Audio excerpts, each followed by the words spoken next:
Battles will be fought on land and sea, but they will not be won without supremacy in the air. Enter the incredible world of 21st century combat.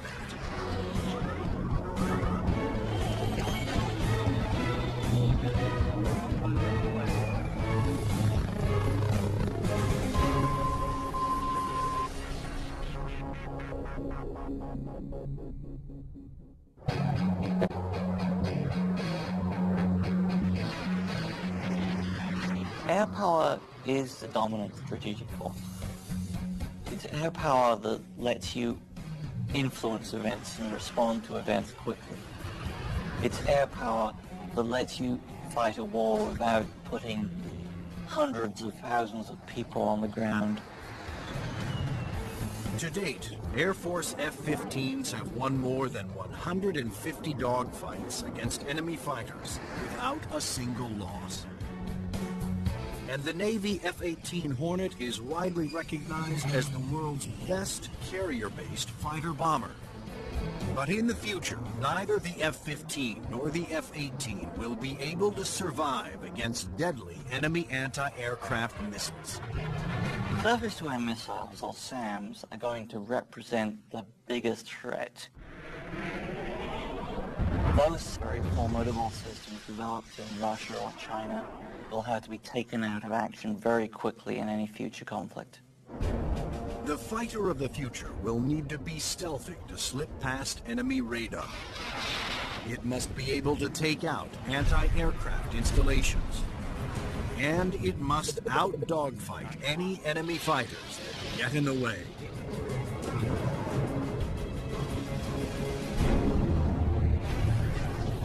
That future fighter is already here. The F-22 Raptor. The air dominance fighter of the 21st century.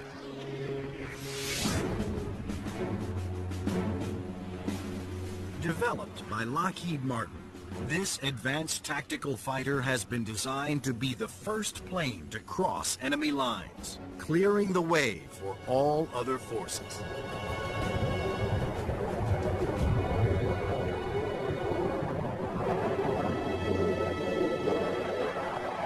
The F-22 is both an air-to-air fighter and an air-to-surface fighter, so it can drop precision weapons. That means it'll be able to go in early in a conflict, knock out all the air defenses that an enemy has,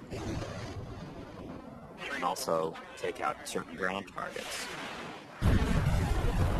And open the door for all the U.S. forces, whether they're ground vehicles or other aircraft, to come in and continue the fight.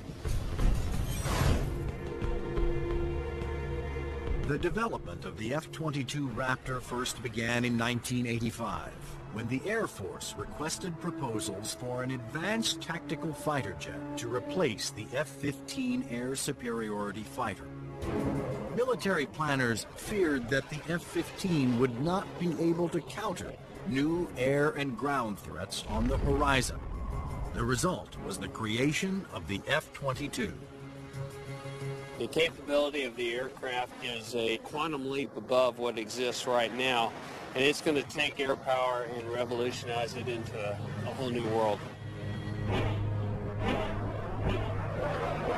In the battles of the future, stealth will be critical for all new fighters to avoid being seen by enemy radar. Non-stealthy aircraft just will not survive in the air battles of tomorrow.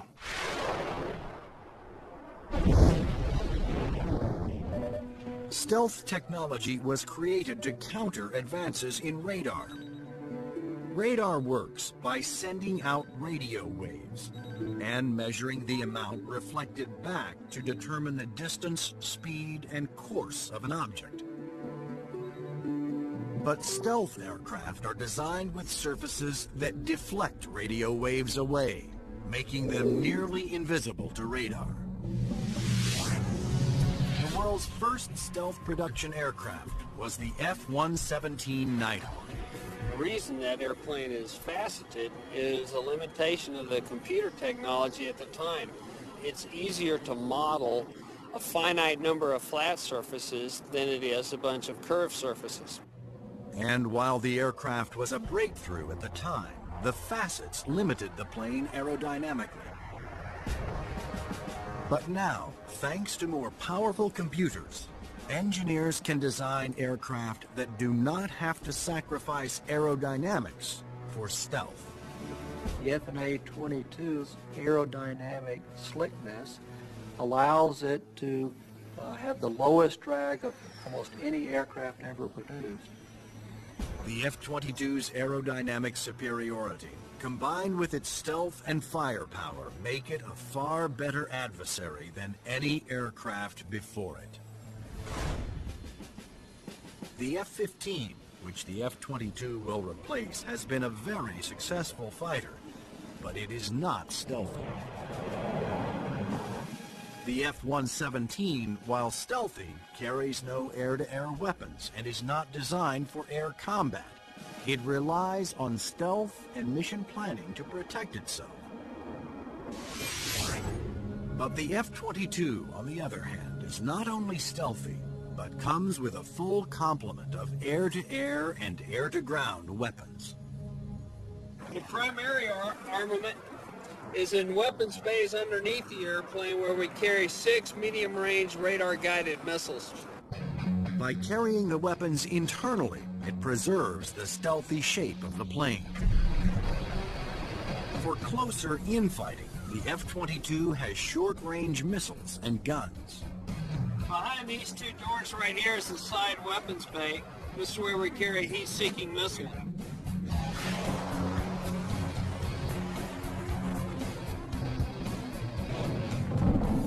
For close-in armament, the Raptor is equipped with the M61A2 cannon. The muzzle is hidden right behind this door right here. It's hidden because of the stealth characteristics of the airplane. The cannon carries 480 rounds and is capable of shooting 100 rounds a second. The F-22's advanced weapons systems will make it a formidable interceptor, as will its unique ability to find enemy aircraft without revealing its own position. When other planes use their radar, they become visible to every other radar system in the area. But that's not the case with the F-22. Perhaps the highest tech part of the airplane is the radome itself. Not only does the radome have to be stealthy, but it has to be able to transmit and receive its own radar signals. How the F-22 radar achieves that remarkable feat is classified. But what is known is that the F-22 can see enemy aircraft at a distance while remaining invisible to them. The first time that the bad guys will really notice an F-22 in the area is when one of them blows up.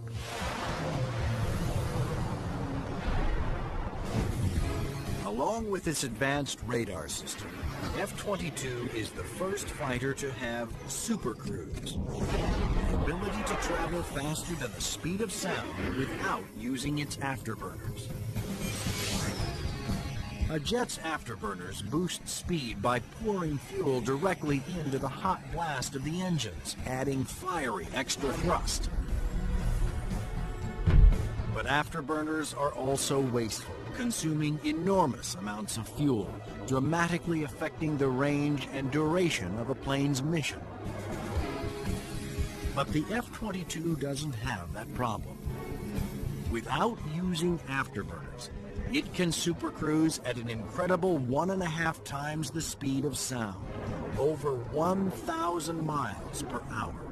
This is all about our pilots being able to go fast, minimize the amount of time they are exposed to any threat, do the mission that we've sent them to do, turn around and come home safely.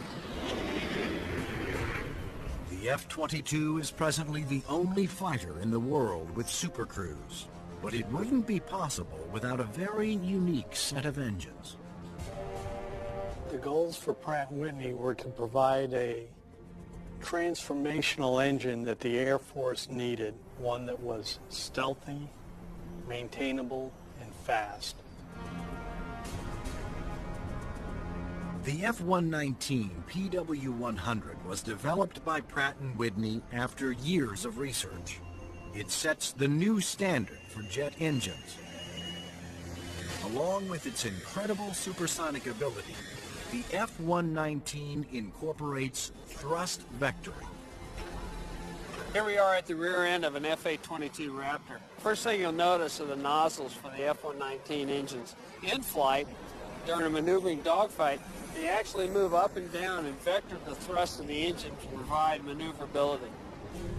It helps us turn inside any foe, maneuver at low or high speeds to outmaneuver another airplane or potentially an enemy weapon that's headed towards us. The F-22's stealth, supercruise, and vector thrusting are impressive breakthroughs, but its most outstanding feature may be its ability to nearly fly itself through advanced computerized controls. It relieves the pilot of all the duties, gives the pilot total freedom to just look out engaged in the combat scenario. In addition to monitoring its own performance, the F-22 constantly gathers data on other aircraft in the combat area and presents the most important information to the pilot. We're going to have information passed to us from either unmanned vehicles or from off-board sensors so that we can integrate data and use that information for targeting. And it's the way that we are driving our forces in warfare. We are much more integrated with both other services and with other platforms, and the F-22 fits right into that concept. The F-22 Raptor's total package of avionics, stealth, supercruise, and thrust vectoring make it the most technologically advanced fighter today. I've never been in an airplane that accelerates as fast, that's as agile, the ability to turn very sharply, and just brings a great combination of the speed, the stealth, and the avionics to the fight that nobody else is going to be able to touch. But there will be future competitors, like the Russian Sukhoi 37, which features thrust vectoring and a radical forward swept-wing design. And the fifth-generation MiG, the 1.22, which some have nicknamed the F-22ski. The Russians are still very active aircraft developers. They've got a variety of technologies that they're continuing to improve upon and that can be made available to our future enemies. And so that's why we have to stay on top of the technology that we are developing and make sure that it is able to take out anything that other countries develop. When you look at the adoption by China of the Su-27 and the fact that it'll probably be modernized and improved, that brings up the need for more advanced fighter aircraft in the US. And that's one of the main reasons, I think, why the Air Force is so insistent on the need to have the F-22. In addition to Russia, other U.S. allies are producing advanced interceptors for export that are superior to the F-15, such as Sweden's JAS-39 Gripen and France's new Rafale. Germany, Italy, and the UK have joined forces to create a Eurofighter, the Typhoon. If these planes fall into unfriendly hands, the U.S. Air Force will need the F-22 to maintain their advantage. We're always going to go into war wanting to have that air dominance, and the F-22 is going to be the big boy on the block that can help us to do that. In future combat, the F-22 is to be joined by another stealthy aircraft, the F-35 Joint Strike Fighter, the ground attack bomber of the future. Designed for the U.S. Air Force, Navy, Marines, and Britain's Royal Navy, the question is, will it work for every user?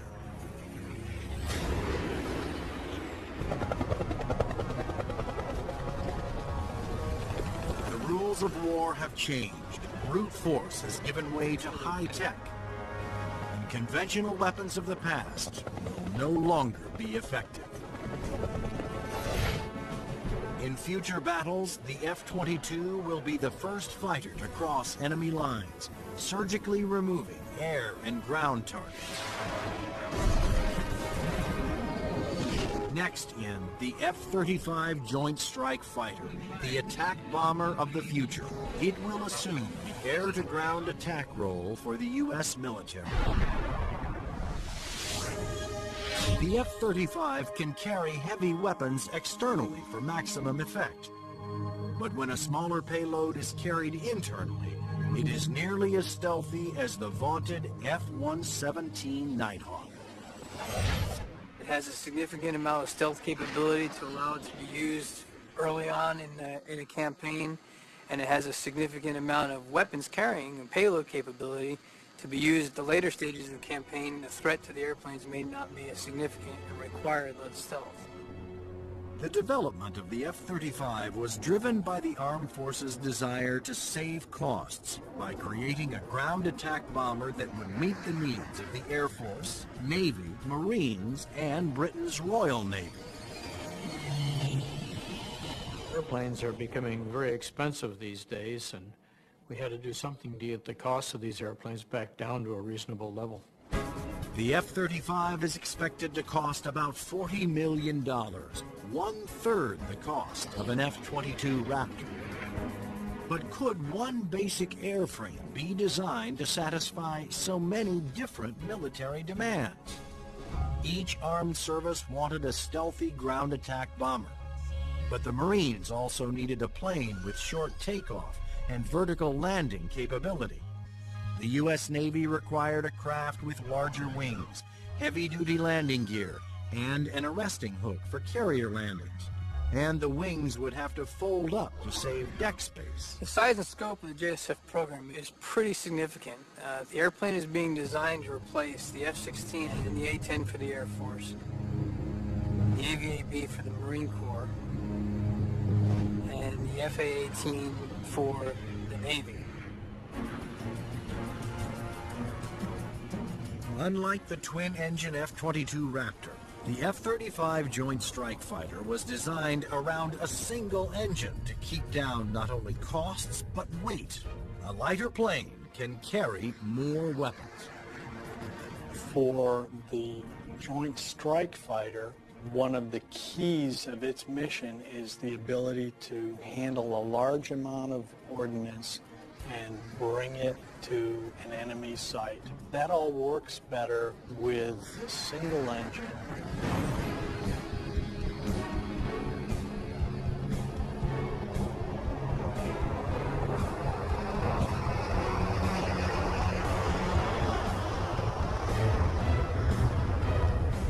The Air Force version of the Joint Strike Fighter, the F-35A, made its first flight attempt on October 24, 2000. Tom Morgenfeld, who had been a test pilot for the F-22 Raptor, was at the controls. Well, a million things are going through your mind. Your eyes are everywhere, you're listening, you're watching. Your senses are tuned to an incredible level because you're sensing and feeling the airplane for the very first time.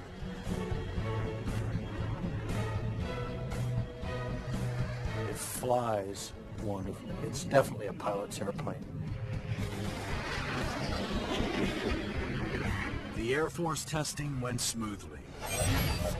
Next, a Navy version was built with heavy-duty landing gear and wider wings for the slow speeds needed to land on carriers. Navy test pilots flew touch-and-goes, demonstrating the F-35's ability to land within the space of a carrier's flight deck. But the most difficult challenge still lay ahead for the F-35 program. The Marine Corps needed a version that could perform short takeoffs and vertical landings, STOVL for short. The STOVL capability is extremely important to the Marine Corps because the airplane can go just about anywhere that the rest of the forces can go. It's not limited to needing a large runway. It doesn't need a really big ship to operate off of. Engineers at Lockheed Martin, the designers of the F-35 Joint Strike Fighter, took a hard look at the AV-8B Harrier, the STOVL fighter that the new aircraft would have to improve upon. The Harrier is a great airplane if you look at the fact that it's basically 1960s technology. It's achieving all those wondrous STOVL flight sort of maneuvers without the aid of a lot of computers. The Harrier's ability to take off, hover, and land vertically is achieved by vector thrust. The powerful force of its jet engine is directed downwards through 4 nozzles that can pivot 90 degrees. I was brought in because I am a Harrier pilot with almost 1,600 hours in that airplane. So all of the lessons learned I have from the Harrier airframe and operational experience I was able to bring to the program and use those to help evaluate the X-35 STOVL version. For hovering, engineers gambled on a radical new system. They planned to supplement the vectored thrust method by harnessing the jet engine to a drive shaft that would power a fan to blast air downward. In 1991, we unveiled this shaft-driven lift fan system to the technical world. Some actually said, "You gotta be kidding me. Are you guys serious?" The lift fan required doors to open behind the pilot on the top and bottom of the plane to draw in more air. The fan would blast air down mid-ship, while the jet nozzle in back swiveled, blowing its powerful exhaust down to create a balanced lift force. The shaft-driven lift fan system allows you to harness a lot more energy out of what the engine is producing. But harnessing a jet engine to a drive shaft proved to be extremely difficult. The mechanical energy we were dealing with in the shaft-driven lift fan system was very large. We had 28,000 horsepower being transmitted from the drive shaft from the main engine to the lift fan. And that's similar to the power going through a U.S. naval destroyer. The lift fan's ability to blend large amounts of cool air with the hot jet exhaust provided another important benefit. One of the things we learned in JSF was to combine the jet exhaust to get a lower combined temperature than the Harrier. This allowed us to avoid some of the problems with concrete where the concrete would actually burst and explode under the high temperature and high jet exhaust from the Harrier.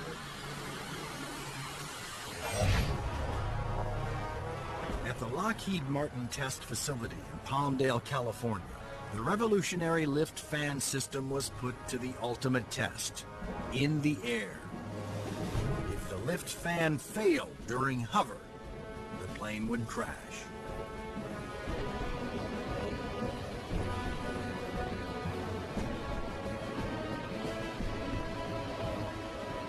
It made its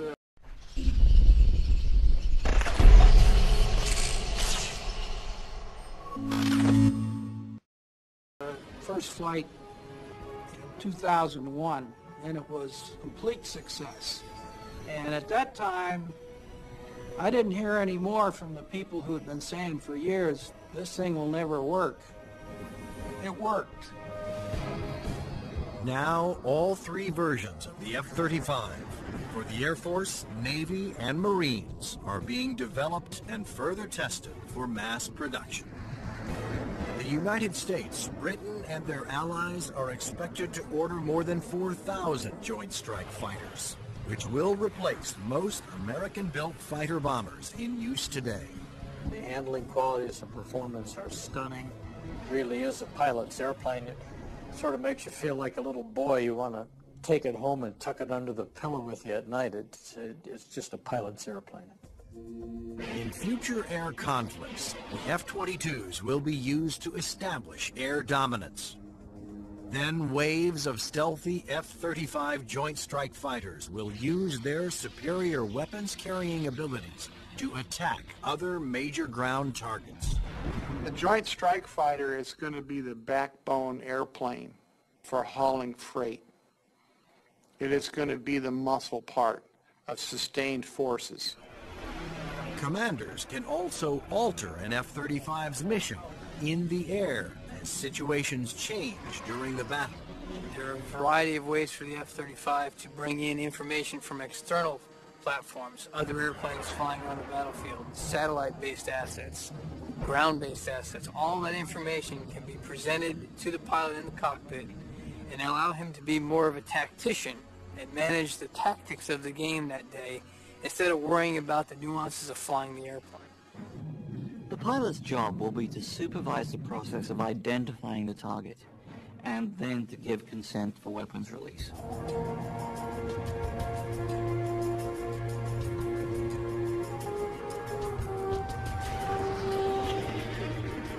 The Joint Strike Fighter will be able to carry a wide range of weapons, to include the heavier weapons such as the 2,000-pound bunker busters and 2,000-pound blast weapons.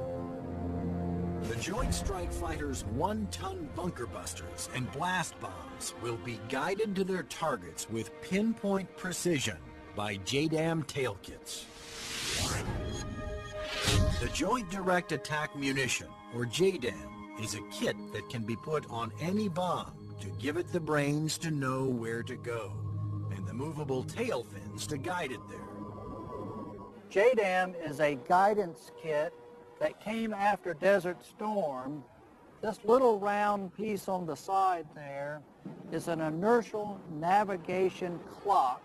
Now this clock, instead of measuring seconds, measures feet. If you take the unit and you tell it where it is right now electronically, and then you move it back a foot or you move it up a foot, it measures every centimeter and every distance. The bomb knows the coordinates of where the airplane is, and it also knows the coordinates of where the target is. And when the weapon is released from the airplane, it simply flies from one set of coordinates to the other and does its thing when it gets there.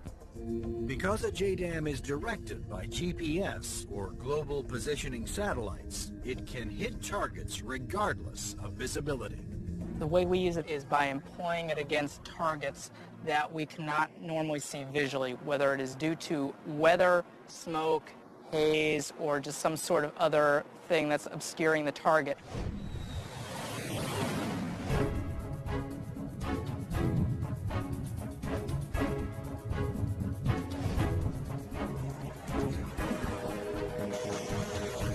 As the JDAM falls, its inertial clock keeps track of its position and signals the tail to make course corrections, directing it to the target.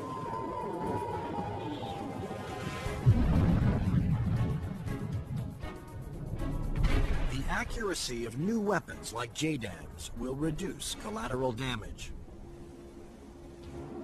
It also makes the F-35 an even more formidable weapon system. The new weapons such as JDAM really reduce the need for the number of sorties, and that reduces our risk because we're not exposed to enemy threats as often. The F-35's combination of advanced weapons, avionics, and stealth will help it ensure its success over the battlefields of the future. U.S. military planners wondered if these same features could be utilized in a helicopter. They wanted a stealth helicopter. But could it be done?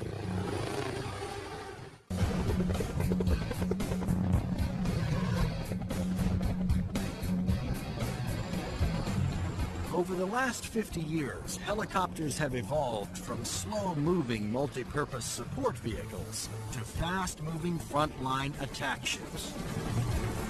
But in the high-tech wars of the future, speed alone is not enough. Information is the key. There's three elements that are critical to warfare. The ability for you to know more than the enemy, the ability to maneuver quickly around an enemy and gather more information about them, and the ability to provide precision and firepower at the enemy. In future conflicts, after the F-22 Raptors and the F-35 Joint Strike Fighters have cleared the way, Surveillance and attack helicopters will support ground troops as they move in to secure the area. We like to be down low where the action is, and we like to be down low where the threat can't see us. But at such low altitudes, helicopters are vulnerable to a wide assortment of ground-to-air weapons. All the simple systems, the guns, unguided rockets, the surface-to-air missiles, it's got to deal with all of that, and it's got to deal all of it effectively.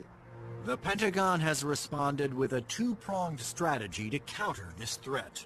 Inexpensive, expendable unmanned helicopters and stealthy manned helicopters.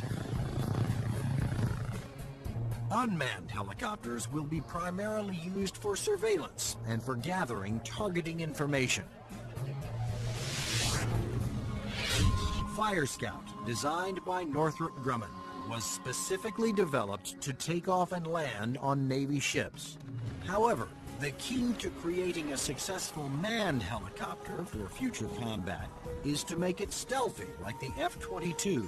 But the question is, can it be done? Achieving stealth in a helicopter is different from stealth in a fixed-wing aircraft. You're concerned about different signatures, radar reflectivity, infrared, noise, all things that will give away an aircraft's position.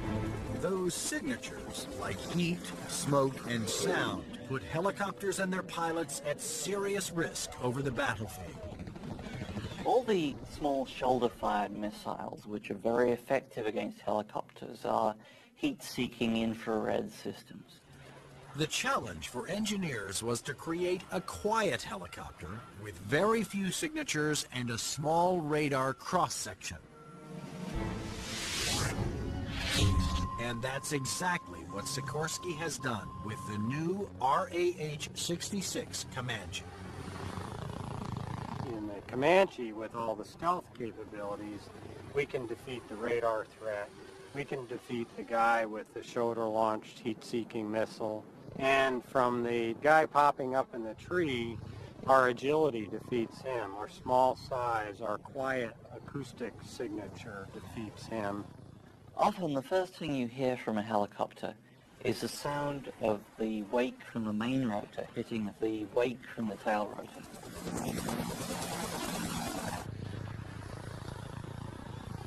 In the Comanche, the fan tail is shrouded, so there is no interaction between the fan blade tips and the main rotor tips, and it's also canted slightly.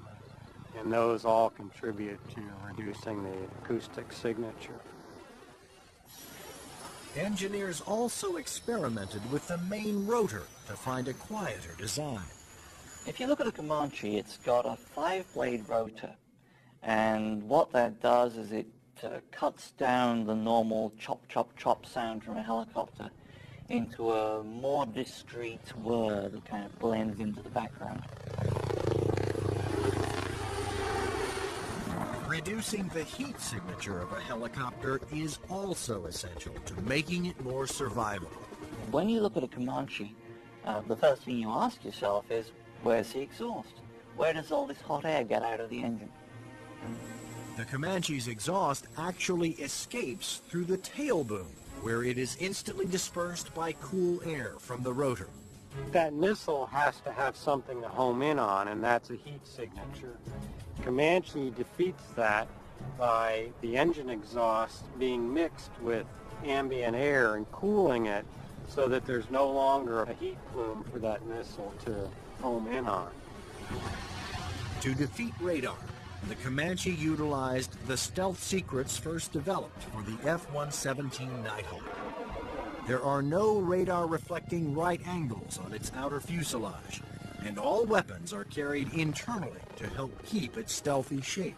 What's interesting about the helicopter is some of the things that achieve stealth actually make the helicopter better. Things like the retractable landing gear and the retractable weapons bays. That also makes it sleeker and faster. So once you've bought into the stealth part of it, you get other superior attributes. The main role of the Comanche is to give commanders an overview of the battlefield by providing up-to-the-minute information.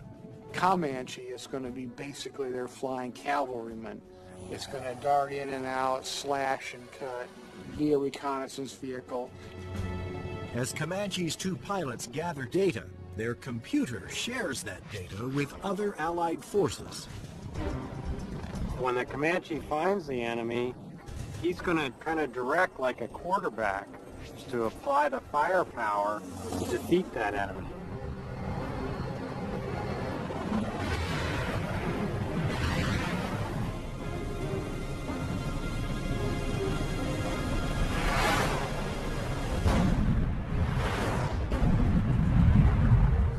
Engineering advances have also made the Comanche one of the easiest and most forgiving helicopters to fly. One thing that Comanche brings that other previous generation helicopters can't bring to the table is the pilot can maneuver the Comanche in virtually any axis without fear of exceeding any limits. Although it will be used primarily for reconnaissance, the Comanche will also be armed for self-defense. The Comanche is capable of carrying a wide array of weapons, all the way from guided missiles using a laser guidance system, heat-seeking missiles, which would be more of an air-to-air weapon, or unguided rockets, and also the latest Hellfire is pretty much a fire and forget. In addition, Comanche's pilots can ask Allied aircraft to fire missiles their way, and can then take over and guide those missiles to their targets.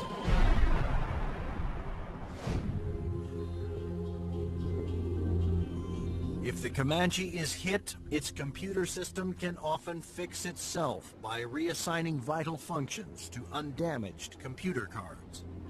This is where the computer brain of the Comanche is.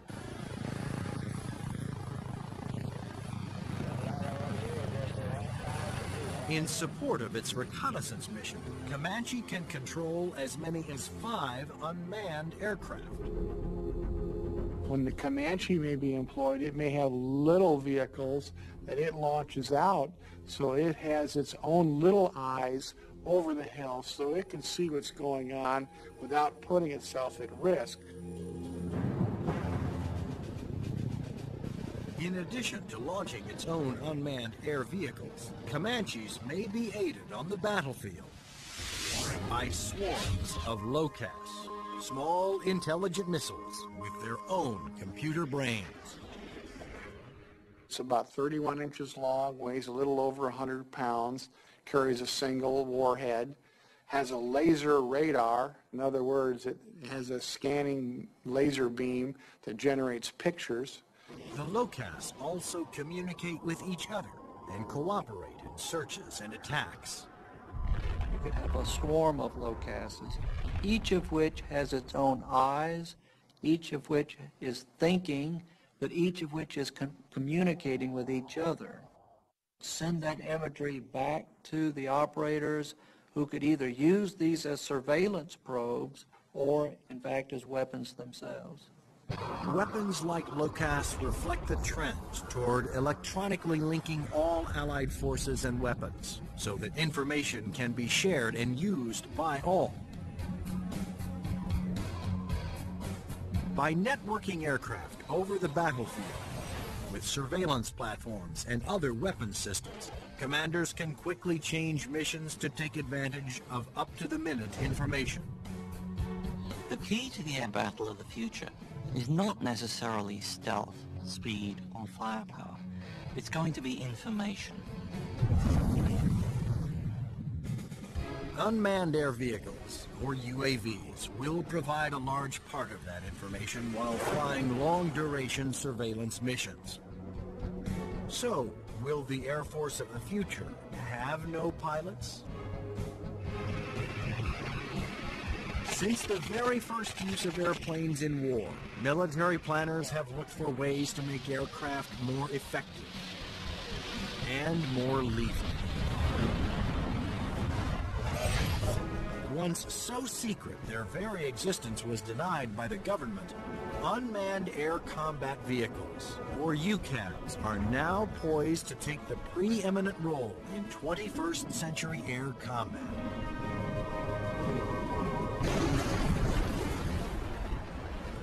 UAVs are certainly going to change air power in the 21st century. You can see it starting to happen today, but what we're looking at now is just the beginning, because there's going to be more of them, and they're going to be better. Unmanned aerial vehicles allow the military to do more with less, to put more aircraft into the air than you otherwise would be able to because of the limited number of pilots that you might have, or where it might be too risky.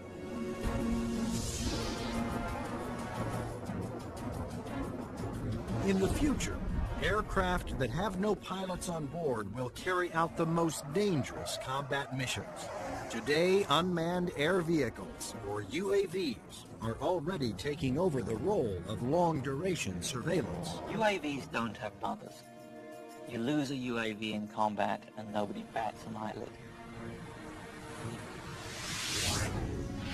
One of the earliest surveillance UAVs was the Predator. It was developed in the early 1990s. When you look at Predator, basically they start off as being long-endurance systems that can really persist over the battlefield. In Afghanistan, Predators provided critical real-time intelligence. And it was there that a Predator made an amazing transformation from surveillance to armed aerial attack. Fired a Hellfire missile, an Al-Qaeda convoy, and destroyed one of the vehicles in there. And at that point, it crossed the line from an unmanned aerial vehicle into an unmanned combat aerial vehicle.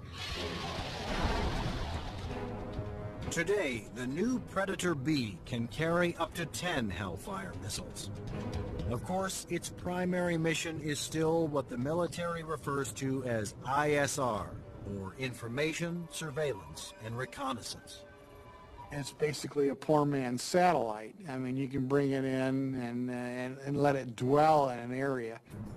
UAVs transmit important visual information to battlefield commanders via satellite or other data links. Once targets had been located, identified, and cataloged, these could be disseminated to other weapons and weapon systems. Reconnaissance UAVs have multiple ways of conducting surveillance. On clear days, they use specially stabilized optical lenses that can zoom to high magnification. At night, they use infrared, and under adverse conditions, they use synthetic aperture radar to pierce the thickest clouds, sandstorms, or oil field smoke. When the radar is reflected back, it can also be used to create a 3D image of objects. If the enemy chooses to use countermeasures or decoys or deception techniques, having to beat 3 systems is a lot harder than 1. The success of the Predator paved the way for the development of an even more advanced high-altitude jet-powered UAV by Northrop Grumman. It's called the Global Hawk, but unlike the Predator, it was designed to take off, fly its pre-programmed mission, and land all on its own, thanks to the GPS, or Global Positioning Satellite System. The Global Hawk is basically a much larger version of the Predator. It has higher altitude capabilities, increased payload. It can carry a lot more sensors, a lot more communication devices, and it can loiter over a battlefield for up to 35 hours. The Global Hawk can stay aloft for a day or more, providing constant near real-time video surveillance over an area the size of Illinois. Predator and Global Hawk give us an up-close view, which is something you can't get from a national asset, which would be a satellite type of thing. Though still in development, the Global Hawk had a dramatic impact during Operation Iraqi Freedom. A single prototype provided information to Allied forces on 55% of all time-sensitive targets, including mobile Scud missile launchers.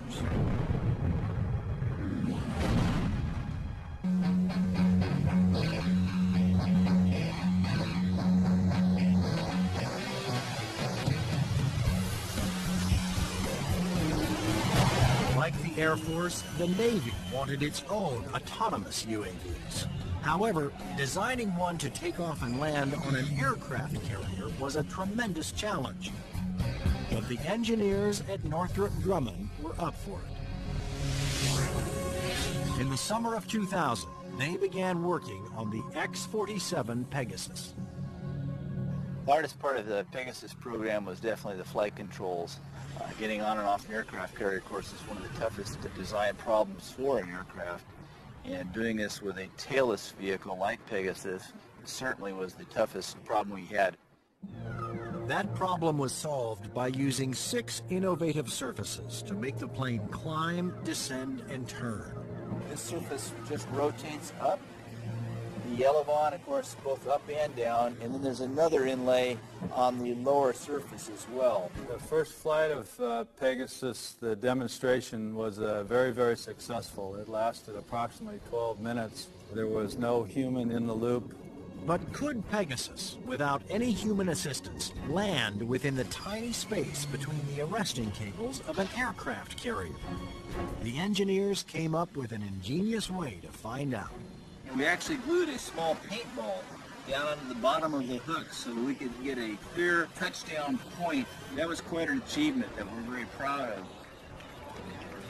The Navy will use its stealthy UAVs to get targeting information for its guns, missiles, and fighter aircraft. The initial focus has been on information, surveillance, and reconnaissance to provide targeting information to the Navy's strike packages.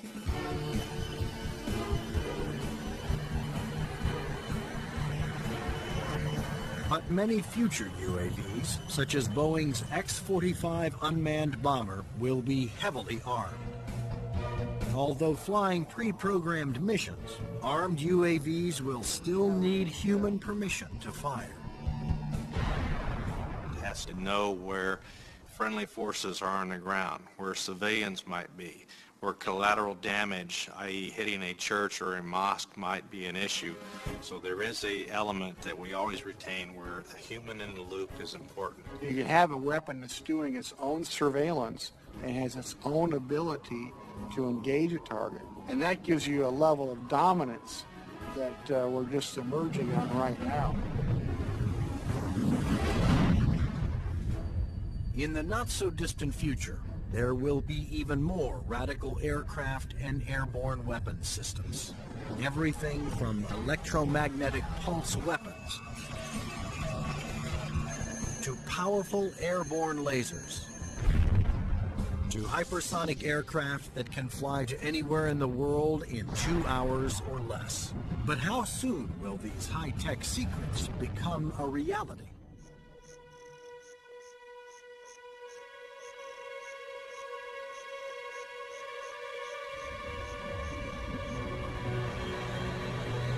The enigmatic F-117 stealth jet flew in secret for 10 years before its existence was revealed to the public.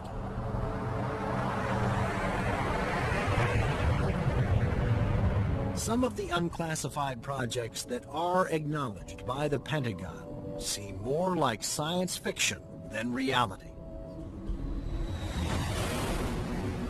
The military is designing a weapons system designed to neutralize an enemy encampment or factory without destroying it and scattering nuclear, biological, or chemical materials. Electromagnetic pulse, or EMP weapons, will blast a highly concentrated magnetic field towards its target, overloading and destroying any electrical components. The small electromagnetic pulse weapons offer some pretty startling capabilities. You can essentially completely destroy an enemy's electronic infrastructure in a very precise way. You can fly over a small facility, only a couple of acres, fire it, and suddenly none of their computers work, none of their weapons work, none of their electronics at all will work. Researchers are also